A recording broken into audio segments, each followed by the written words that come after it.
Le week-end passé, j'étais à Copenhague, au Danemark. Je sais pas si t'es déjà allé, mais c'est vraiment une ville super. Les gens, ils sont super gentils, il y a plein de bonnes choses à manger et à boire. On a passé un super week-end. Tout au long du séjour, j'ai beaucoup utilisé mon téléphone. Je pense que j'ai jamais utilisé autant fréquemment pendant les vacances que ce week-end-là à Copenhague. J'ai fait des photos, j'ai regardé plein de choses sur Google Maps, les restos, les bus, comment on a à l'aéroport, enfin voilà, toutes sortes de choses qui peuvent se faire avec un téléphone. Et là-bas, en plus, au Danemark, ils sont vraiment à fond dans la technologie, ils sont plus avancés qu'ici en Suisse ou même en France, je dirais. Donc, il y a vraiment tout qui passe par le téléphone. Mais la chose qui m'a le plus surpris pendant mon week-end prolongé à Copenhague, c'était la façon dont les Danois payent. Et oui, ils payent tout avec leur téléphone. Tout. Bon, alors ok, c'est pas tous les Danois, mais d'après ce que j'ai vu, d'après ce que j'ai ressenti, c'est vraiment une grande partie. Du coup, avant de tout expliquer sur les paiements mobiles, donc payer avec son téléphone, je me suis dit que ça pourrait être intéressant de vite jeter un petit coup d'œil sur les statistiques des paiements mobiles au Danemark.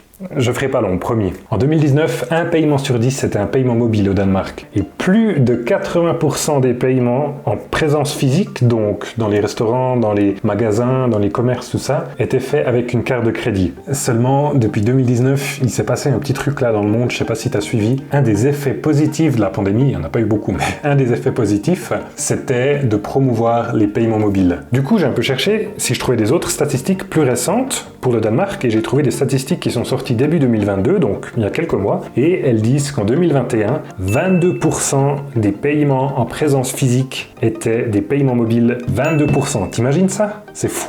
Le pire, écoute bien ça, le pire, c'est que pour la même période, en 2021, seulement 12% des transactions étaient faites en cash. Donc la moitié, ça veut dire qu'il y a 2 fois plus de gens qui payent avec ça qu'avec des billets de banque et des pièces de monnaie. Enfin voilà, juste pour finir cette petite minute statistique, en France, 2% des paiements étaient des paiements mobiles en 2020 et en Suisse, en 2021, on était à 9%.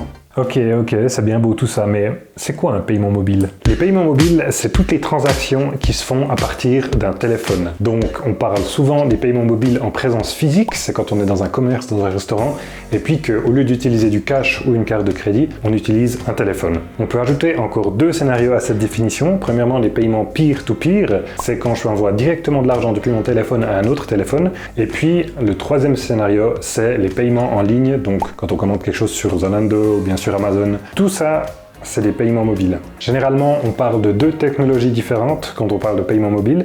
Il y a le NFC et les codes QR.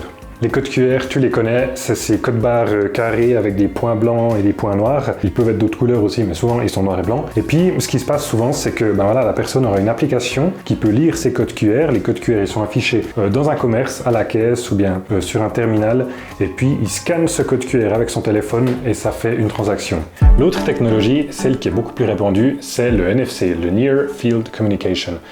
Tout le monde a ça sur son téléphone, c'est en fait juste des ondes, un peu comme le Bluetooth, mais ça marche à des distances beaucoup plus restreintes, donc c'est seulement quelques centimètres. Je pense que tu as déjà vu le logo, c'est ces 3 ondes comme ça, tu as ça sur ta carte de crédit, probablement tu as ça sur ton téléphone, il y a aussi sur d'autres appareils, enfin voilà. Le fonctionnement il est assez simple, tu prends ton téléphone, tu actives le mode paiement, et puis tu approches ton téléphone du terminal, là où tu mettrais aussi ta carte pour payer sans contact, et puis le paiement se fait automatiquement, sans code, sans rien. Ouais, ok, ça a l'air cool, mais c'est risqué, non, de payer avec son téléphone comme ça?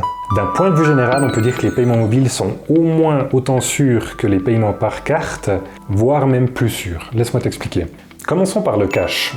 Je sais pas si tu t'en es déjà rendu compte, mais le cash, c'est pas du tout sûr comme moyen de paiement. C'est juste des billets et des pièces comme ça, il n'y a pas de moyen d'authentification, il n'y a pas d'empreinte, il n'y a pas de code, il n'y a rien du tout. Donc, si quelqu'un arrive à te prendre ton cash, il peut l'utiliser, il peut le dépenser, et puis tu n'as aucun moyen de défense. Si on passe maintenant aux cartes bancaires et aux cartes de crédit, c'est déjà beaucoup plus sûr comme moyen parce qu'il y a besoin d'un code pour payer.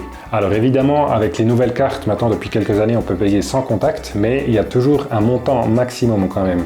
Ici en Suisse, avant la pandémie, c'était 40 francs, c'est passé à 80 francs. Enfin voilà, ce que je veux dire, c'est que si quelqu'un a envie de dépenser 200 francs d'un coup, il aura besoin de ton code. Donc, il y a déjà une certaine sécurité qui se fait. Et en plus, ce qui est vraiment bien avec les cartes, c'est qu'on peut les bloquer. Donc, si on remarque qu'on a perdu une carte, on peut appeler la banque et puis ils bloquent la carte et puis la personne qui l'a volée ne peut plus l'utiliser. Donc c'est très sûr comme moyen de paiement. Et finalement, les paiements mobiles, est-ce qu'ils sont sûrs? Oui.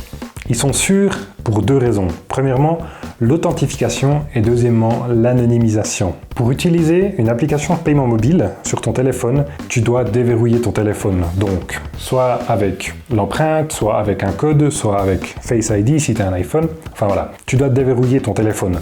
Donc déjà ça, il n'y a pas beaucoup de gens sur cette terre qui peuvent le faire. En plus de déverrouiller ton appareil, dans certaines applications, tu dois encore mettre un code quand tu entres dans l'application pour payer. Donc il y a deux étapes de sécurité. Donc à mon avis là c'est quasiment infaillible. Mais ça continue. Avec l'anonymisation, on a une sécurité qui est à mon avis vraiment bonne. Ce qui se passe en fait, c'est que quand tu prends ta carte de crédit ou ta carte bancaire et que tu l'enregistres sur une application de paiement mobile sur ton téléphone, voilà, tu entres le numéro, tu entres la date d'expiration et puis le petit code à 3 chiffres là. Et puis ce que ça va faire, c'est que ça va crypter ces données et puis ça va te sortir un nouveau numéro de carte. Et à chaque fois que tu payes dans un magasin, ça va pas donner le vrai numéro de ta carte, mais ça va donner ce numéro que l'application a généré pour toi. Donc après coup, il n'y a aucun moyen de retracer le paiement jusqu'à toi, il n'y a aucun moyen de faire un lien entre ce nouveau numéro et puis le vrai numéro de ta carte. Ça c'est pas mal, non? Ok, ouais, cool, ça me motive. Du coup, comment je fais pour installer une de ces applications et puis l'utiliser sur mon téléphone? Le mieux, c'est que tu t'abonnes et puis que tu regardes ma prochaine vidéo la semaine prochaine parce que je vais tout expliquer.